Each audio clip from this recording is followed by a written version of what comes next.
अस्सलामुअलैकुम दोस्तों, अॼु आउं तव्हांखे ॾेखारे रहियो आहियां न्यू क़िस्म जी वेल्डिंग मशीन। एक्चुअली हिन वेल्डिंग मशीन खे मिग वेल्डिंग चइबो आहे, लेकिन मोस्टली मिग वेल्डिंग जेका आहे उहा गैस सां गॾु जेको आहे उहा यूज़ थींदी आहे। त ही नई जदीद मशीन आहे ऐं अॼु यूज़ कयां पियो त सोचियमि त तव्हां दोस्तनि सां जेको आहे ॻाल्हि शेयर कजे ऐं नई प्रोडक्ट जे बारे में तव्हांखे ॿुधायो वञे।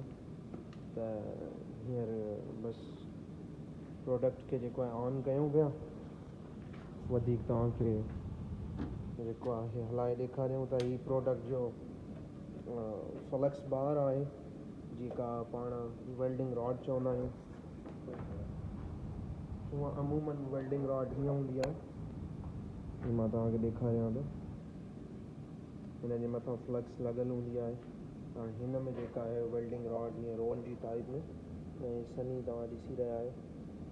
हिन जी हीअं नओं जदीद क़िस्म आहे त सोचो त तव्हां सां शेयर कजे। हींअर तव्हांखे यूज़ करे ॾेखारियूं था।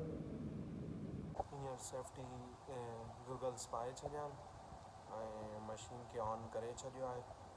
हाणे तव्हांखे मशीन यूज़ करे ॾेखारियूं था। मशीन ऑन थी वई आहे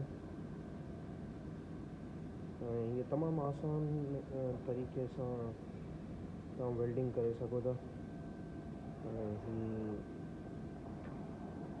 मशीन